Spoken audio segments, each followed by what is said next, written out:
Antes de nada, agradecer la asistencia masiva y esperamos que la conferencia cumpla, no el conferenciante, que seguro que lo tiene perfectamente preparado y que va a encantaros. Empezamos un año más nuestro ciclo de conferencias. Deseamos acertar en nuestras selecciones para poder continuar teniendo su apoyo como en años anteriores. Este año queremos introducir la novedad de emitirla por videoconferencia a todas las delegaciones de la asociación y, si es posible, a través de Internet. En esta primera no ha sido posible, pero yo espero que a partir de la siguiente ya se pueda realizar. Como en años anteriores, dispondremos de conferencias de tipo técnico, científico, culturales, económicas, sociales, etcétera, que sin perder el rigor sean fácilmente comprensibles para todos.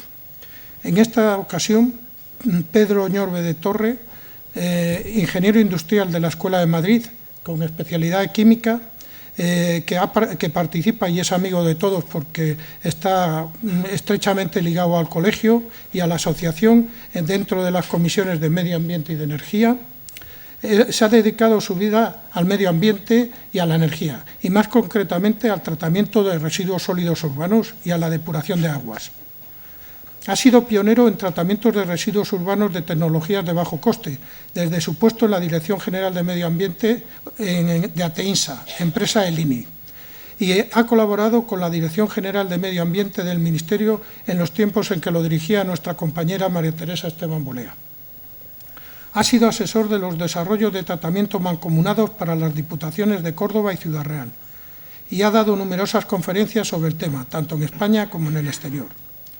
Desde su jubilación, muy reciente, porque es jovencísimo, colabora con asesoramientos a empresarios en sus intentos de ofertas de exportación, compaginándolos con su gran afición a los estudios de desarrollos tecnológicos del mundo romano y, paralelamente, la difusión cultural de temas numismáticos del mundo antiguo. De esa afición ha partido la posibilidad de que comparta con nosotros sus inquietudes y conocimientos de la forma de explotación de mina aurífera romana a cielo abierto denominado Ruina Montium, cuya máxima representación se encuentra en España, concretamente en El Bierzo, no lejos de Ponferrada, y que ha sido declarado Patrimonio de la Humanidad, 1997.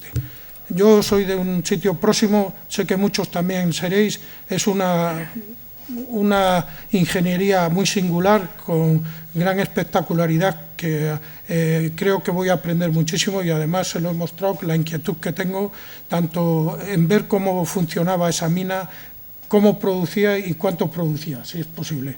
O sea que a ver si nos sacas de duda. Muchísimas gracias, Pedro. A ver. Buenas tardes. Se me oye bien, ¿no? Como ha dicho Miguel Ángel, vamos a exponer la explotación de una mina a cielo abierto de tiempos romanos con un sistema muy especial que es el que se denomina Ruina Montium, la ruina de las montañas. Es un sistema de tratamiento que solamente puede hacerse en terrenos sedimentarios y se da en muy pocos sitios del mundo. Las dos representaciones más grandes que existen, las dos están en España. Una es muy conocida, que es las médulas, y otra es muy poco conocida, prácticamente no la conoce casi nadie, que la veremos al final de la exposición. Entonces, esto estará colgado en la web, toda la exposición, probablemente un poco más amplia porque la vamos a comprimir para estar en tiempo y para que se pueda dejar un rato para coloquio, por si tenéis alguna pregunta. Y pues inmediatamente pasaremos al coloquio al terminar la charla. A mí la presentación de las médulas me gusta hacerla en tres partes.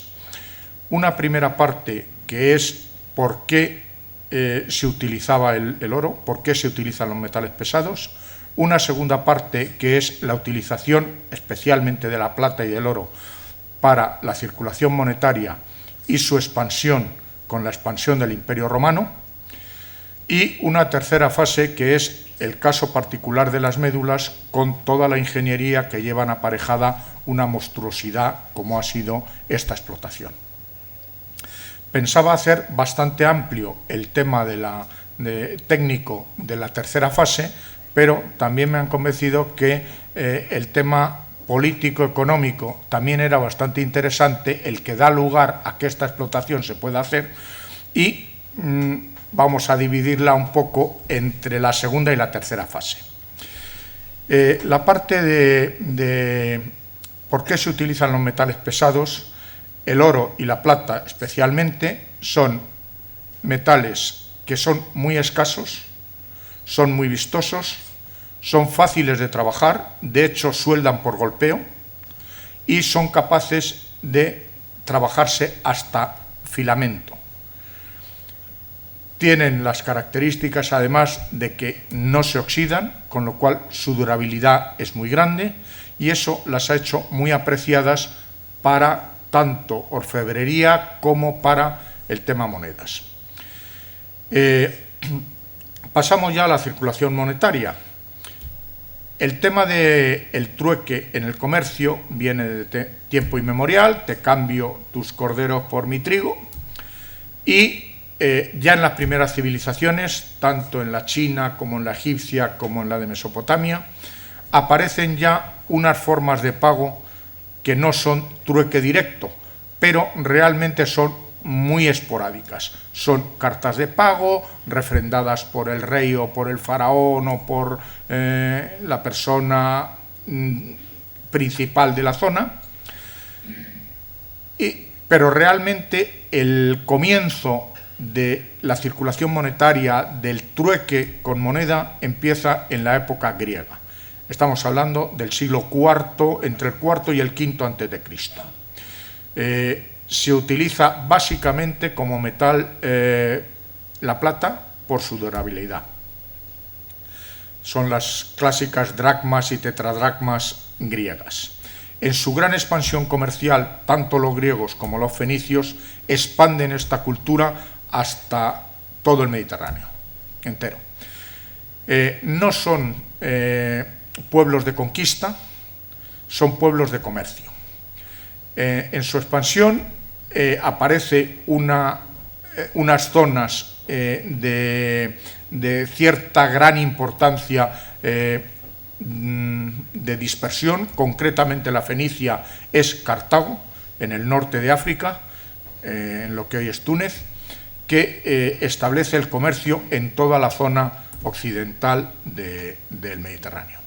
En esos momentos aparece una colonia greco-fenicia, probablemente, según parece ser y según historias, probablemente de Eneas, que viene de la destrucción de Troya. La destrucción de Troya viene a ser aproximadamente el año 1100 a.C. Entonces se establece en una ría, que es el Tíber, en una zona muy protegida, que da lugar a una ciudad, que es Roma. Esta ciudad empieza a expandirse lentamente y llega a ocupar toda la península itálica. Son las típicas guerras samnitas. En ese momento las unidades de guerra son muy parecidas a las griegas, parten de la falange macedónica, y en las guerras samnitas, que son las de expansión romana en la zona, prácticamente se hacen con toda la península itálica. En ese momento las levas, los militares, los guerreros, siguen el criterio ateniense y espartano. Se hace una leva para una guerra, dejan el arado o dejan su puesto en el foro y van a la guerra. Termina la guerra y vuelven a su trabajo habitual. No son profesionales de la guerra. En estos momentos, cuando ya tienen dominada toda la península itálica, chocan contra la expansión del otro gran comercio de Occidente, que es Cartago.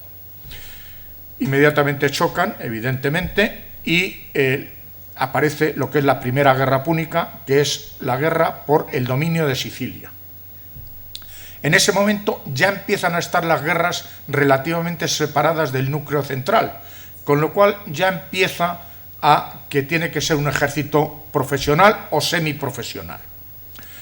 Los romanos ganan la guerra, imponen unos tributos a Cartago. Cartago en unos 30 años empieza a recuperarse. Pasa un poco lo mismo que con los alemanes y los japoneses. Si la base es muy buena, aunque te hayan destrozado, la recuperación es posible. Entonces, una gran familia cartaginesa, que son los Barca, desembarcan en Hispania y hacen una expansión muy importante de Cartago en la zona sur de Hispania. Establecen acuerdos con pueblos de la zona y empiezan su expansión. Simultáneamente, Roma empieza ya a tener apetencia de expansión. Entonces entra en la península ibérica por el norte, por el Mediterráneo norte, concretamente de la mano de una colonia griega que es Emporión, lo que es Ampurias. Entonces ahí empieza la expansión romana en la zona hispánica. Se establece tácitamente una especie de frontera que es el Valle del Ebro.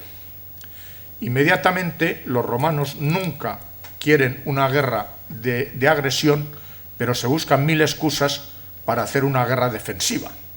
Concretamente tienen un acuerdo de colaboración con una población que es Sagunto, de amplio espectro comercial en la zona, pero que está en la zona de influencia cartaginesa. Los cartagineses deciden invadirla y los romanos deciden que esa es una declaración de guerra y declaran la Segunda Guerra Púnica. Ahí viene toda la entrada de Aníbal por el paso de los Alpes, los principios de las grandes batallas y las victorias de Aníbal en Italia.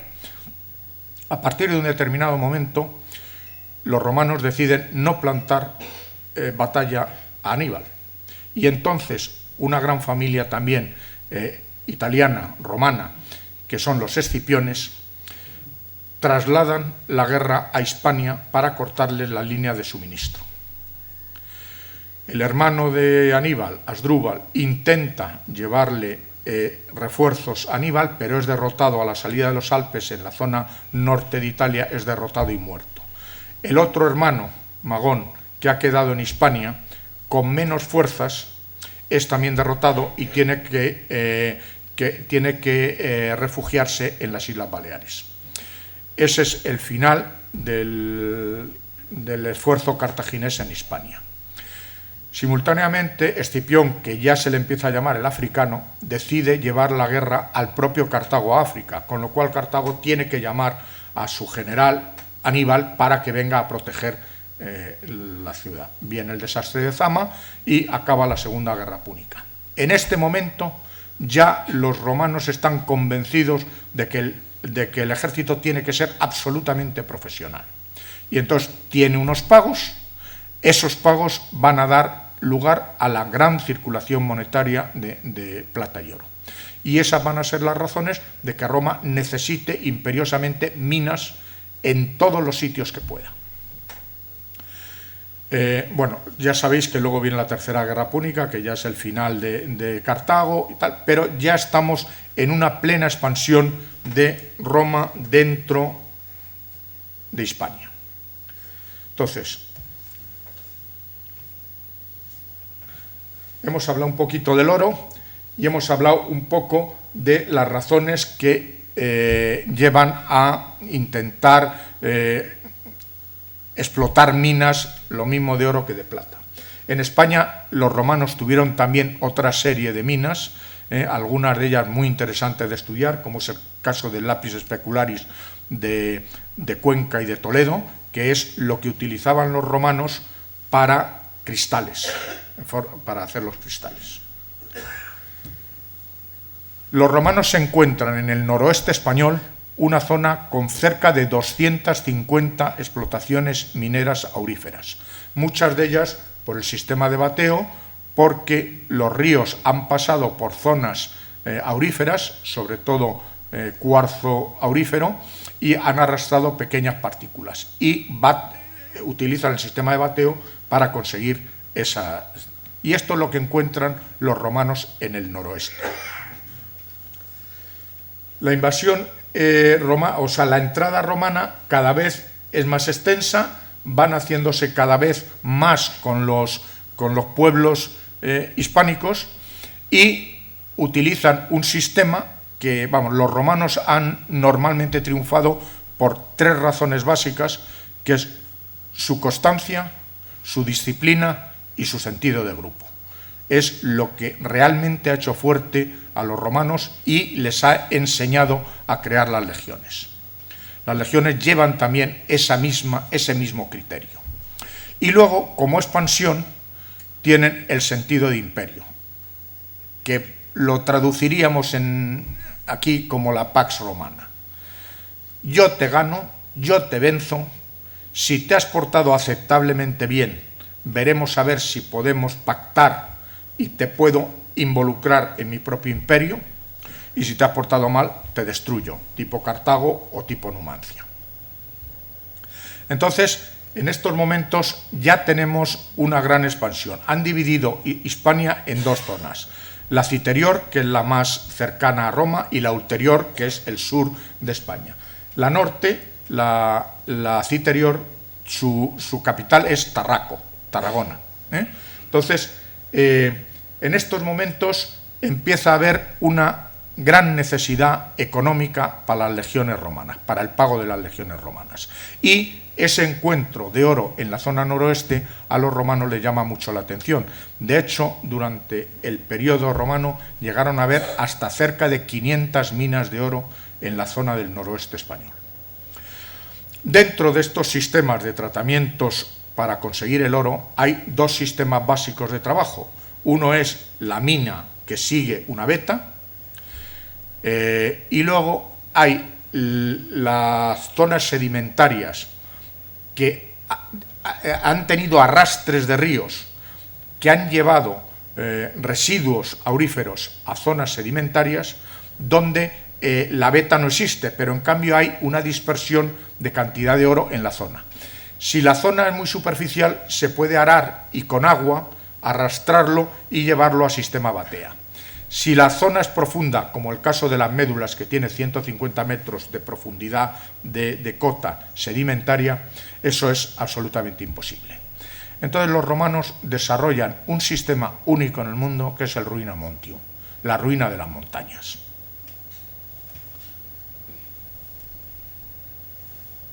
Hemos hablado un poquito, bueno, el desarrollo romano lleva aparejado infinidad de grandes obras hidráulicas. Son grandes ingenieros y grandes arquitectos. Ejemplos, pues los pantanos, los grandes pantanos, por ejemplo el de Proserpina de Mérida, los grandes acueductos. Bueno, aquí hay un error que tenemos los españoles. El acueducto nosotros siempre lo ligamos al puente y no es cierto. El acueducto es la conducción de agua desde el manantial hasta el destino. Y luego tiene una zona cuando tiene que salvar un valle. Si el valle es pequeño, conocen el sistema de sifonamiento, pero cuando el valle es un poco grande, no hay más remedio que hacer un sistema puente de acueducto. Bueno, le llamamos acueducto a esos puentes. Y luego el traslado, tanto de productos de avituallamiento como de minería, lo que obliga es a grandes circuitos de comunicación, las calzadas romanas. En Europa llegamos a tener hasta cerca de 100.000 kilómetros de calzadas romanas, en toda Europa.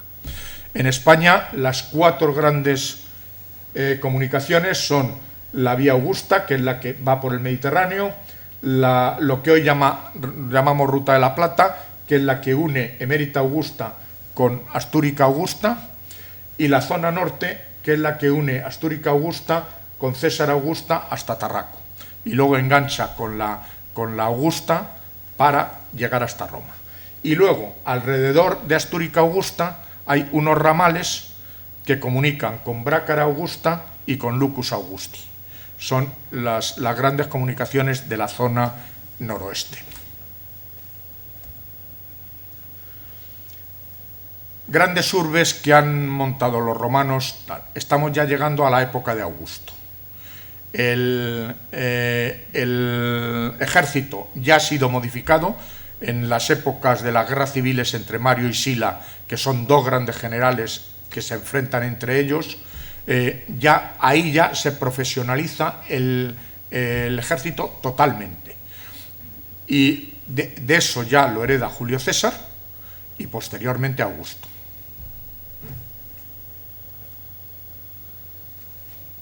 ¿Cómo se monta la legión? Bueno, la unidad básica de la legión es la centuria, que un poco distinto de su nombre, no son ni 50 ni 100 hombres, sino 80. 2 centurias forman un manípulo, que es la unidad básica de guerrera. Es la que entra en combate haciendo tándem. 3 manípulos montan una cohorte y 10 cohortes montan una legión. Por lo tanto, la legión tiene 4.800 hombres, más otros tantos que son, digamos, la parte técnica para formación de ciudades, para calzadas, mantenimientos, más las unidades de apoyo. Por lo tanto, aproximadamente una legión mueve aproximadamente unos 10.000 hombres.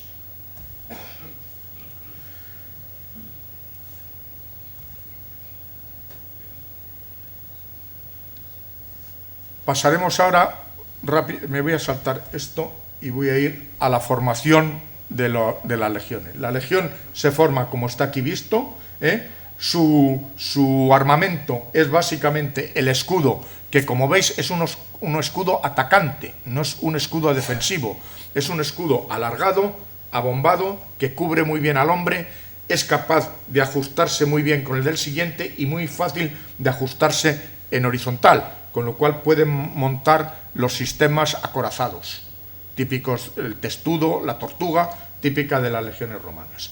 El romano ataca con el escudo abriendo las defensas del contrincante y con la espada pinchando. Va a por la tripa, a por el estómago del contrincante. Por lo tanto, necesita una espada que sea espada punzante, que es la Glaudius Hispanicus básicamente, o la falcata. Y estas son las armas que le dan la gran ventaja a la legión. ¿Qué pasa? Que para utilizar estas armas y cohesionarlas con los compañeros hay que entrenar.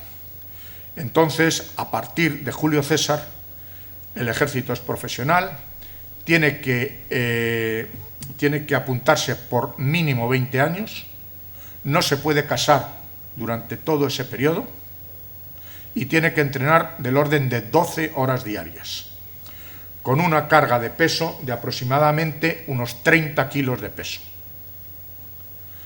8 personas, 8 guerreros forman el contubernio, que es la unidad básica que forma una tienda, los que conviven, y esos tienen un animal de carga, pero tienen que llevar ellos todo su impedimento. El que es más débil, hay otro compañero que le ayuda, el sentido de grupo se potencia enormemente. Y eso todos los días, absolutamente todos los días, durante 20 años. Eso es lo que le da una potencia enorme y le hace triunfar. Pasamos al tema de... vamos a intentar ya acercarnos al tema de las médulas. En España hemos visto sistemas de tratamiento para la extracción del oro, pero el básico que en este momento vamos a tratar es el de Ruina Montium. La Ruina Montium en España, en la zona del noroeste, la principal en las Médulas, está a 25 kilómetros de Ponferrada, en la zona del Bierzo. Prácticamente son 19 montañas las que llegaron a destruir. ¿Y cómo se hizo eso? La fuerza de trabajo es la mano de obra para la excavación de galerías y la fuerza hidráulica para conseguir los derrumbes, los arrastres y el lavado. Entonces, el sistema de tratamiento es coger agua en la falda de los montes, en este caso los montes Aquilanos y el Teleno, tanto en neveros que recogen el agua de las nieves, como en canalizaciones que cortan ríos.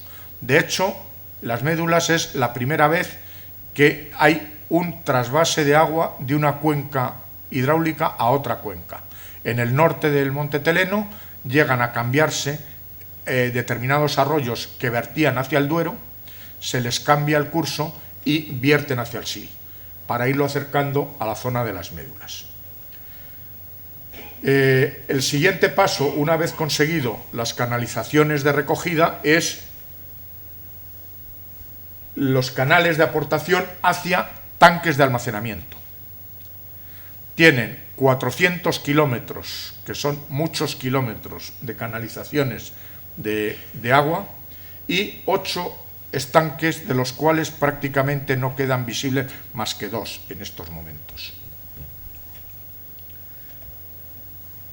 Aquí vemos un poco el esquema: traída de agua, cogida de aguas, traída de aguas, almacenamiento de aguas y salida hacia la zona de los montes. ¿Cómo se trabajaba el tema? Tenían 2 partes el trabajo. Estamos hablando de terrenos sedimentarios fácilmente fraccionables, o sea, se desgajan, se esfolian con relativa facilidad. Entonces, el primer trabajo es hacer unas galerías que permitan entrar el agua hasta el fondo. Estas galerías, que vemos aquí algunos ejemplos, ellos, sin saber muy bien lo que estaban haciendo, las hacen. Unas que comunican con otras, otras que retornan, otras que abren y cierran y otras que son culo de saco con final cerrado. Lo que están haciendo es un puro teorema de Bernoulli, el golpe de ariete y una bomba neumática. El aire comprimido al final de la galería va a ser una auténtica bomba neumática.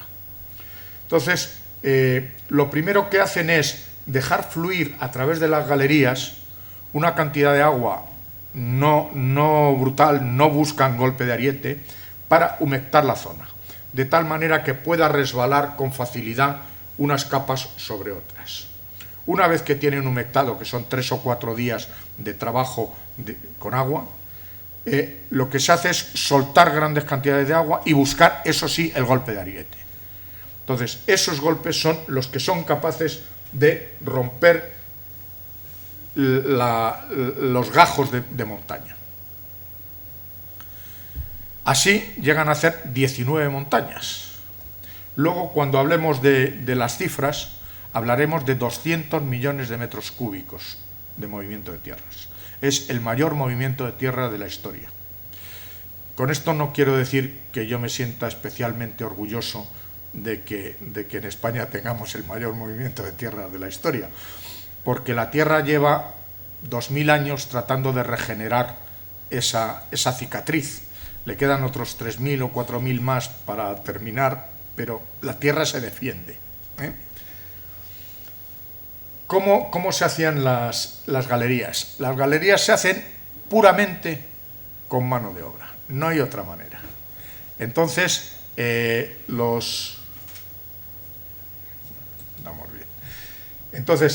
lo que hay es una teoría romana muy clásica, que es que los pueblos a los cuales les ha ganado la guerra, en este caso son los astures y los cántabros, los desgaja de su tierra, los lleva y les da ubicaciones en otros sitios. Les permite cultivar agroganadería y minería. Y les permite vivir contra unos impuestos. No sé si os sonará un poco la cifra de los impuestos romanos. Entre el 30 y el 33%. Igual que ahora. Entonces, evidentemente hay mucha gente que no tiene dinero para pagar y entonces paga con mano de obra. Esa mano de obra va dirigida hacia las calzadas o hacia las minas. Es gente que trabaja en régimen casi de esclavitud, pero no son esclavos. Su familia se está beneficiando de que con eso no paga impuestos.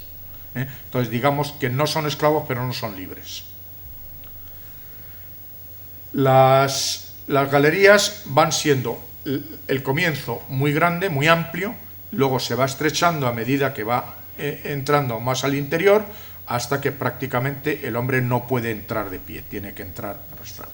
La jornada de trabajo del minero se contabilizaba con unas candelas que duraban aproximadamente 8 horas. Entonces, él como no ve la luz, él tiene su reloj en una candela y cuando la candela está cercana a acabarse, tiene que salir. Estas son las bocaminas que se pueden ver todavía en las médulas, que se enseñan. Y una de las galerías que ya va profundizando hacia el interior de la montaña. Una vez que ha caído la montaña, ¿cómo saco el oro de ahí? Entonces, otra vez vuelve a aparecer la fuerza hidráulica. Grandes cantidades de agua extensas van barriendo esa cantidad de tierra que ha caído. Previamente, los cantos rodados, los trozos grandes, se separan manualmente y se dejan aparte en las murrias, que todavía son fáciles de ver, y se arrastra el agua con los restos del oro. Como el oro pesa mucho más que la tierra, el oro tiene una densidad de 13,7, o sea, mucho más que la tierra, pues va decantando hacia el fondo. Con el agua consiguen arrastrar los estériles que van depositándose hacia los valles. Tal cantidad de 200 millones de metros cúbicos llega a taponar diversos valles y entonces se han creado por lo menos un par que conozcamos de lagos artificiales, el lago de Carucedo y el de Somiedo, que han sido valles que han quedado cegados con las propias estériles de la mina de las médulas. Estos 200 millones de metros cúbicos se mueven alrededor de unos 250 años. Las minas son productivas desde la época aproximada de Augusto, que es el año 0 aproximadamente de nuestra era, hasta mediados del siglo III, el año 250, donde ya no es productivo, ya no es rentable la utilización de tanta mano de obra para este tipo de... Cuando estamos hablando de las legiones romanas, aquí, para pacificar el territorio, que es una de las condiciones imprescindibles romanas, Augusto, que es el emperador que en este momento más necesita el dinero, decide llevar la guerra a los pueblos astures y cántabros. Cuenta básicamente con 3 o 4 legiones, la sexta Victris, que la trae desde Brácara, la quinta macedónica, que la trae de Macedonia, la novena, que viene de la zona oriental y que se denominará desde entonces hispánica, y la décima Gémina, que también viene de Oriente. Entonces, con esas legiones es con las que consigue dominar todo el territorio. Deja como lugarteniente, empieza él dirigiendo la campaña y deja a su gran general Agripa, yerno suyo, como gran general. Llega a la pacificación, desarraigan a la gente y empiezan las explotaciones. Esto estamos hablando del año 0 hasta el año 30-40. Este es el lago de Carucedo, que es típico de lago totalmente artificial.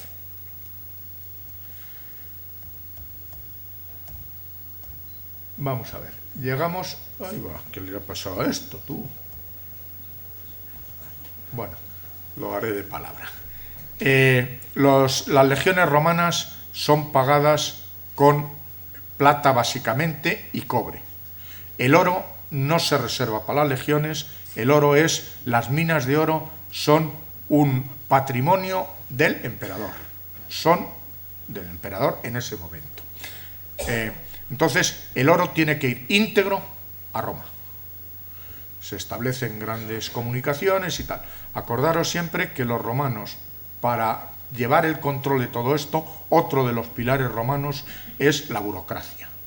Hacen censos de absolutamente todo, agrarios, de personal, mineros, de ventas, de todo hacen, y todo eso tiene que tener un reflejo en Roma, en los almacenes romanos de información. Para ello, las calzadas romanas tienen que tener un mantenimiento exquisito, que también es responsabilidad de las legiones. Los romanos establecen sus calzadas con una posta cada 25 millas. Los romanos miden en millas. Entonces, cada 25 millas tiene que haber una posta. Quiere decir que hay una cantidad ingente de postas. Tiene que haber una policía que también depende de las legiones para que no haya asaltos, no haya depredación en la zona. Eso es otra característica específica de las legiones. Las legiones se encargan de la guerra cuando hay guerra, pero también se encargan de toda la construcción de las carreteras, los pantanos, los acueductos, los viaductos, las grandes urbes, y eso es responsabilidad de... La información que tenemos de toda esta la sacamos básicamente de...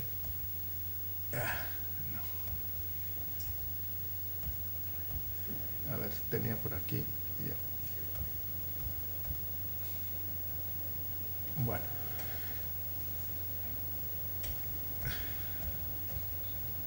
Sí.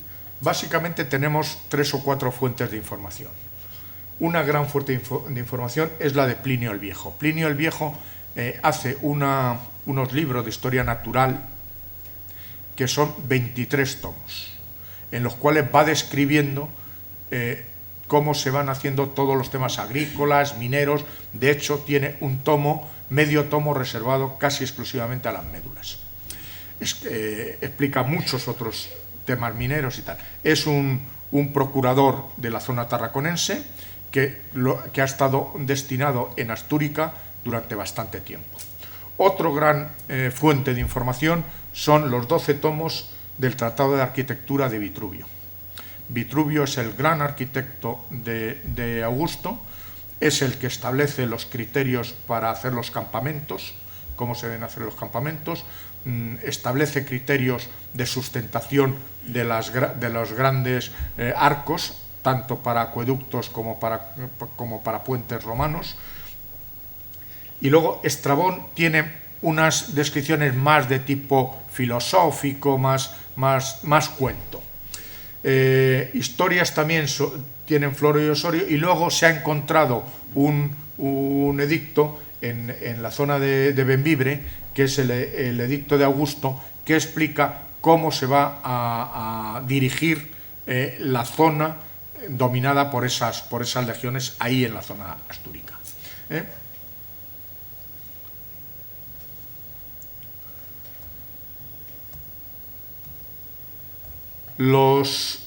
Augusto establece un sistema monetario basado en el oro y la plata. Hay también algunas monedas de cobre. Joder, macho, qué burro soy.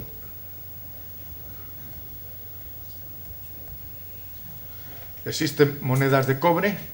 El áureo, que es la unidad de oro, equivale a 25 denarios, el denario equivale a 4 sestercios, el sestercio equivale a 2 dupondios, el dupondio a 2 ases y los ases a 2 semises. Posteriormente, ya a partir de Trajano, a partir ya del año 100, 110, empiezan a aparecer otras monedas fraccionarias, que son los folis y los centenariales. Como sustitutivo del denario también, a medida que va habiendo devaluaciones, aparece también el antoniniano, que es otra unidad también de plata. Y luego muchas variantes. Las variantes son en oro, en plata, en cobre y aleaciones de cobre y plata, que básicamente son el vellón y el folis, que tiene una aleación especial, y el antoniniano. Yo tenía por aquí puesto en algún sitio más o menos lo que cobra un legionario para hacer una impresión, pero como estará colgado en la red, en la web ya lo veréis. Básicamente, el legionario tiene como pago el derecho de botín cuando hay guerra, un pago mensual del cual el 20% tiene que retornar él, porque el Estado le proporciona todo el tema de vestimenta, etcétera, y eso él tiene que pagar el 20%. Y cuando se jubila a los 20 o 25 años, sí vive todavía, cosa bastante rara, pues tiene una paga especial, que son 3.000 denarios, y un derecho a una tierra para que produzca con ella. Aquí tenéis algunos ejemplitos que os he puesto de ahí de algunas de las monedas más clásicas, y digamos un poco que el legionario romano es un poco élite dentro de la sociedad media agrícola de la zona. Los mandos de la legión cobran aproximadamente 10 veces lo que cobra el legionario. Normalmente son los centuriones, que son 50 y tantos, uno por cada centuria, y el jefe de, vamos, el pretor, que es el jefe de la legión. Con esto yo creo que tenemos perfilado un poco las ideas de por qué es necesario el oro y la plata y cómo lo producen en el caso de las médulas. Me figuro que tendréis bastantes lagunas porque esto es difícil de compendiar. Aparte de eso, hay muchas teorías distintas. Pasamos ya como punto final a alguna de las cifras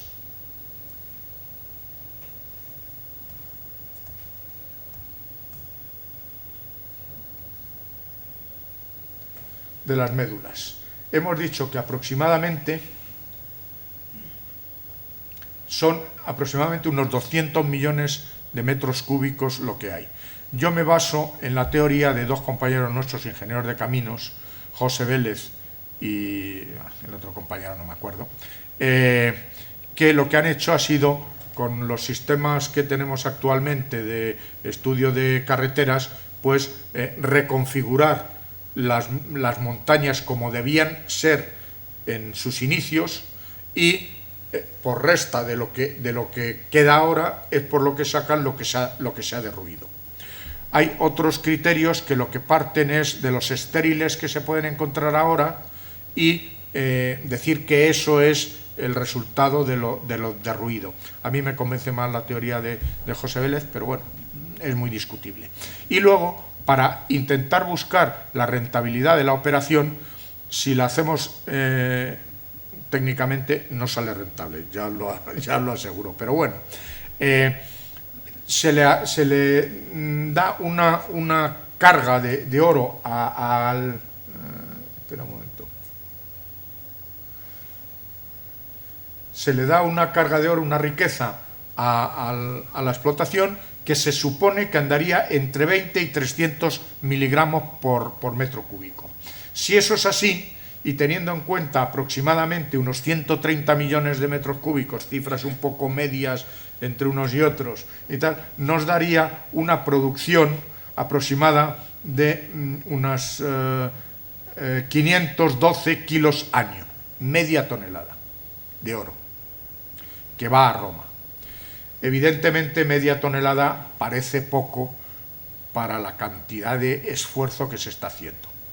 De todas maneras, las legiones que están controlando esto no solo controlan las médulas, están controlando un territorio en el cual hay otras 500 minas más. Y además hay ganadería, agricultura, hay que mantener las calzadas, quiero decir que no es solo la infraestructura, no se prepara solo para las médulas.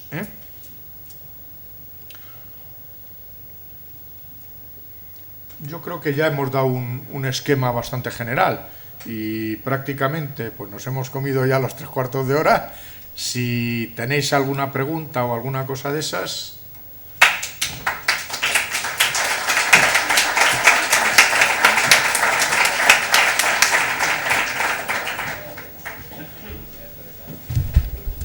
Muy bien, Pedro.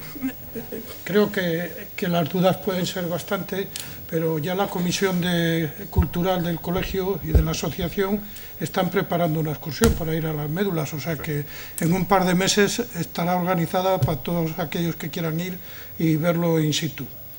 ¿Hay alguna pregunta?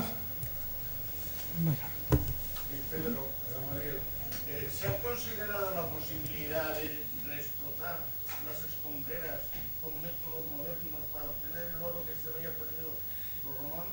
En las médulas no.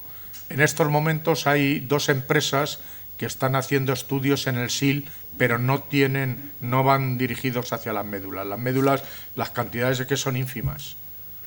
No, las explotaciones no creo que salieran rentables. Sí, los romanos, aparte de la zona esta de las médulas, en cuanto a explotaciones mineras, llegaron hasta Río Tinto también, Sí, pero en cobre, en cobre. no en oro. Sí, sí. Yo he visto en las minas de Río Tinto restos romanos de instrumentos, elementos, los clavos estos que decían para contabilizar el tiempo. ¿Eran llevados por distintos grupos de ingenieros o había una política minera, vamos, ingenieros entre comillas, o había una política minera de conjunto en el imperio? Vamos a ver, la política no es exclusivamente minera, la política es una política de acercamiento a las zonas. Cada zona la domina una legión que depende de una capital y la explota de acuerdo con los métodos que en ese momento hay. El Ruinamontium solo se da allí en el norte, en la zona de cobre, se trabaja por mina, directamente por mina. Son temas completamente distintos, ¿eh? Posiblemente sí que habrá una política común, ¿eh? Y evidentemente también tienes el lapis specularis, también tienes la zona de plata de la zona de Gadir, o sea, hay zonas muy distintas de explotaciones mineras, ¿eh? Bueno, yo he estado en las médulas 2 o 3 veces, que es muy bonito aquello, y claro, se ve la montaña como que está horadada por todos lados. Y está bien lo del arrastre por agua, hidráulico y todo eso. Pero ¿cómo se quedaba el agua hasta arriba? Porque No. El agua la cogen arriba. es que fluía arriba. Claro, vamos a ver. El agua la toman ellos de los neveros, de las zonas de alta montaña, las nieves.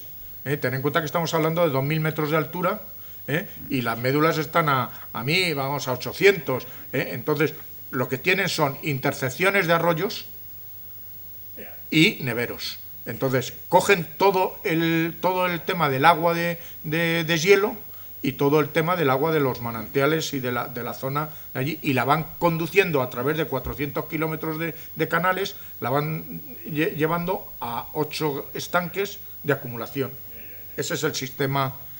Y desde esos estanques es de donde por cota sí se puede conseguir un golpe de ariete suficientemente potente.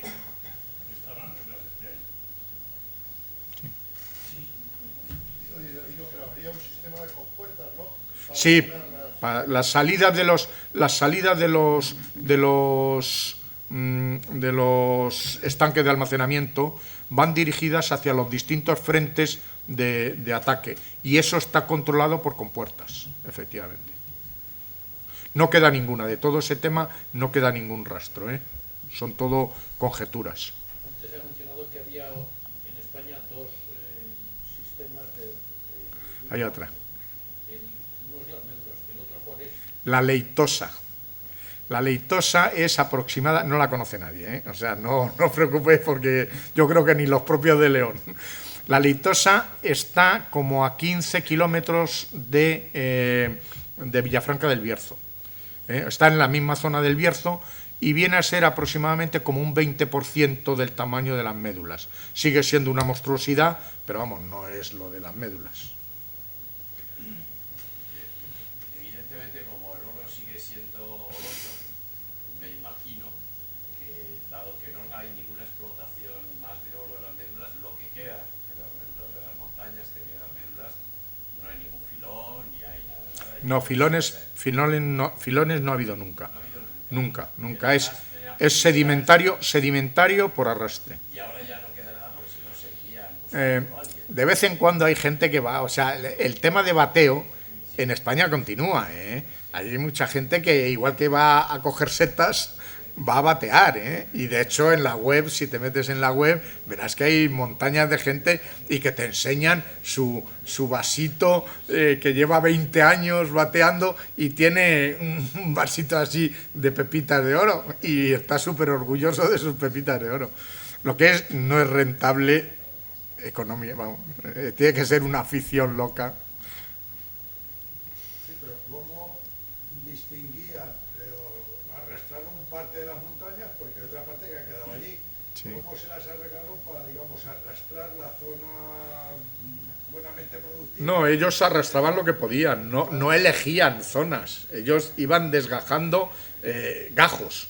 Eso lo arrastraban, se me ha olvidado decir, luego tienen un sistema, una vez que ya han concentrado algo el oro y ya se están llevando la tierra, para concentrar más el oro, establecen unas especies de setos, una especie de romero, que es un poco pringosito, y se adhieren las partículas del oro a esas ramas. Entonces sacan las ramas y las queman, y sacan el oro del quemado de las ramas. O sea, digamos que lo tienen en varias fases.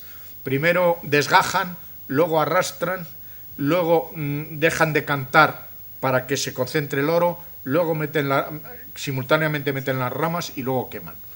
Con eso van haciendo la concentración del oro. La zona de las cuencas aborígenes del Guadalquivir también fue explotada por los romanos. Se explotaron, sé que explotaron algo, pero no tengo información de esa zona y desde luego no por Ruinamontio.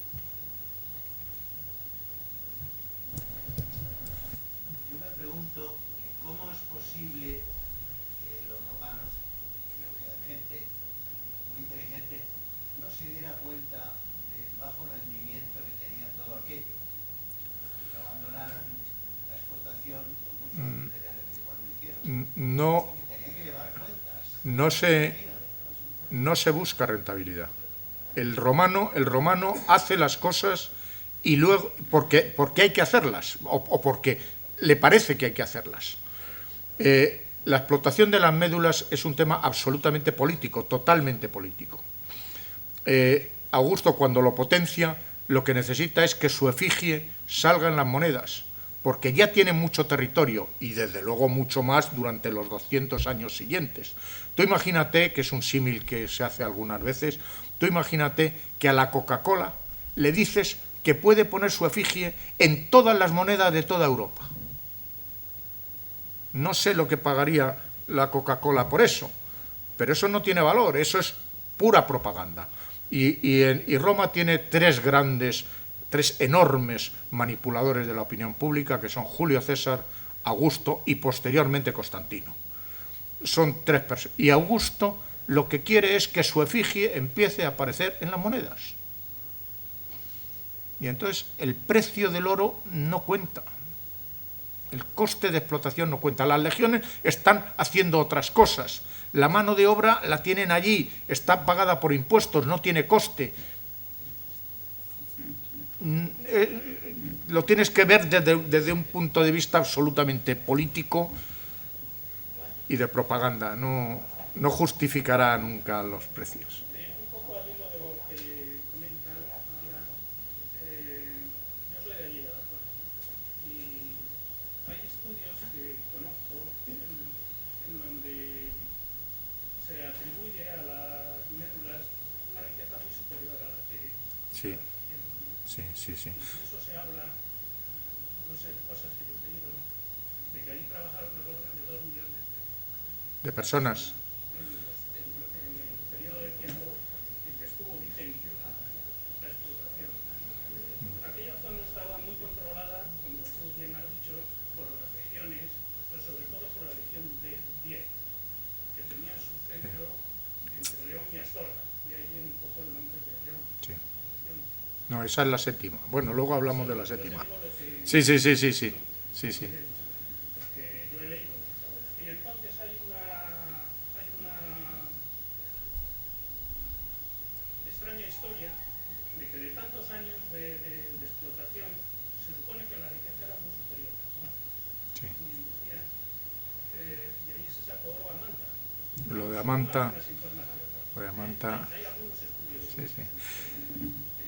Y también hay un interrogante sobre qué fue a parar, porque efectivamente que había este compensación de trabajo por impuestos, pero ahí trabajaron muchos esclavos, aparte de la compensación por impuestos.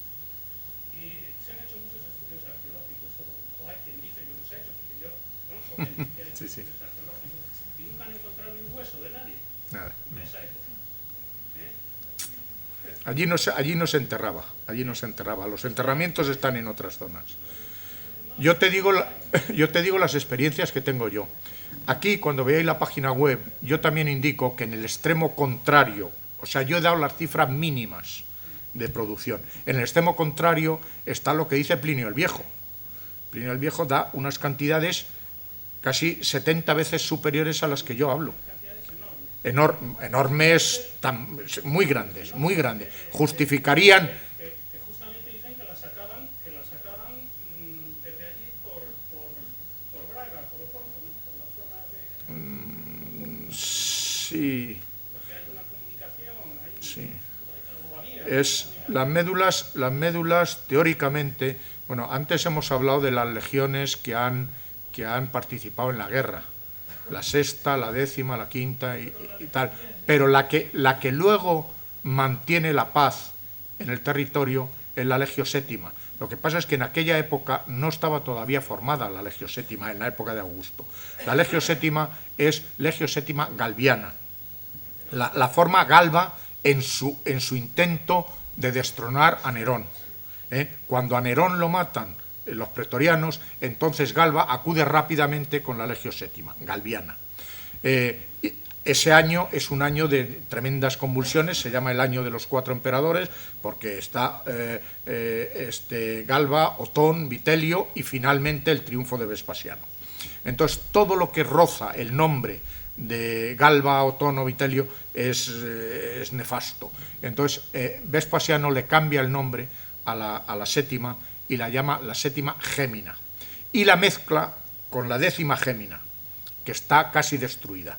Y entonces entre las dos se forma lo que luego queda como la Legio Sétima, que se acantona en el norte de España, en un sitio donde había estado un destacamento de la Sexta Victris, que es lo que luego da lugar a León.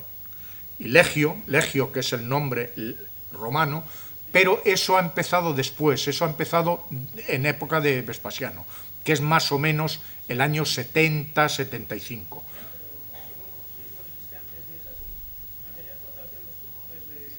Sí. Yo antes había nombrado a las legiones que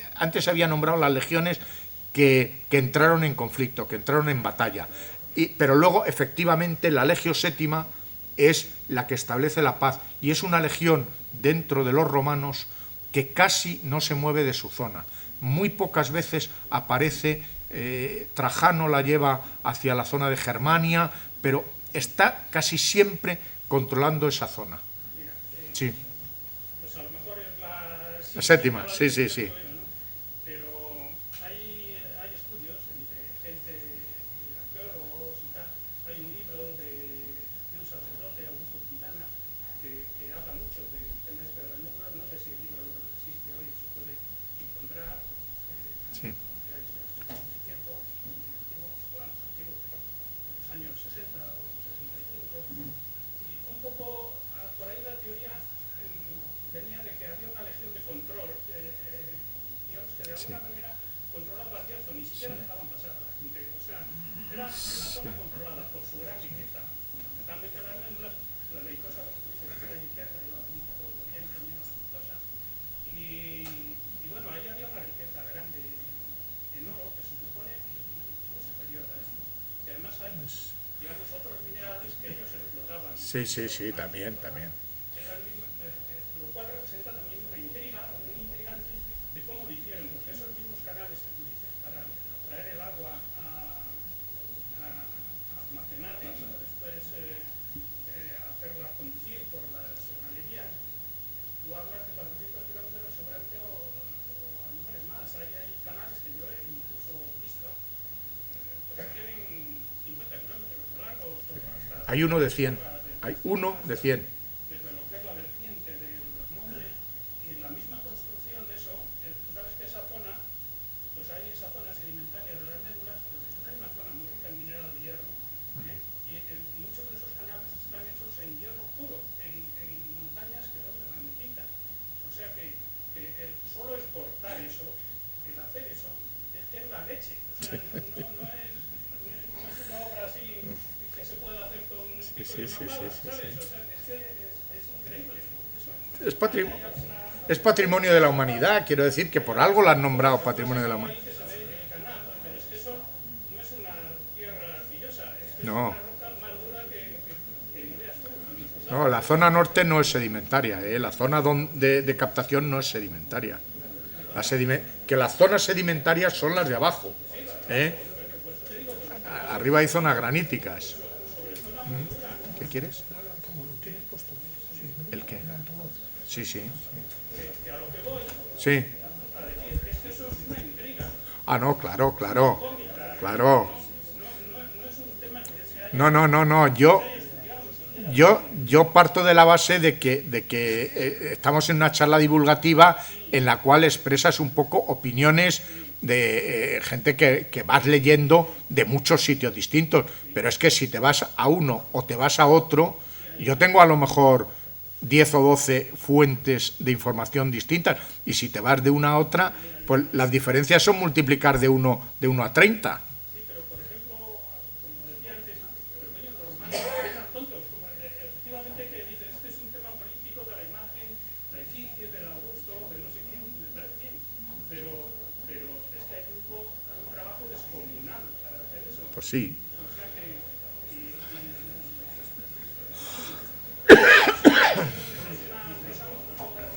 Las cifras siempre son la parte más conflictiva de todas estas cosas. No tenemos seguridad de las producciones que había, no lo sabemos.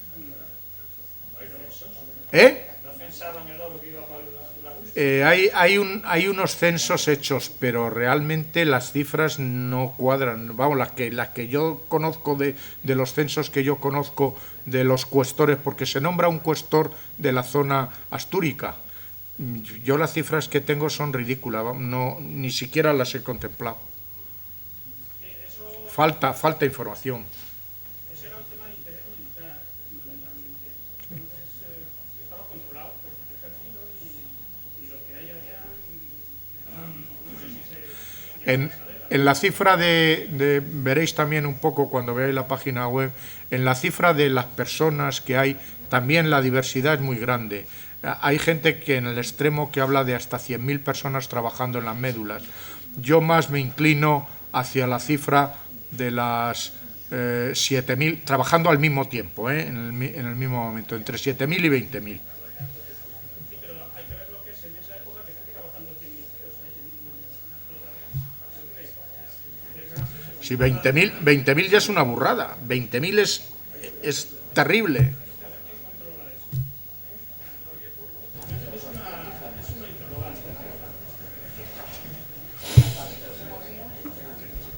Bueno, ¿hay alguna pregunta más? Ahora podemos subir arriba al bar, el que está en la planta siguiente, y tomar un vino español y seguimos comentando esto, que seguro que da para mucho. Muchísimas gracias y hasta la próxima. Muchas gracias, Miguel Ángel.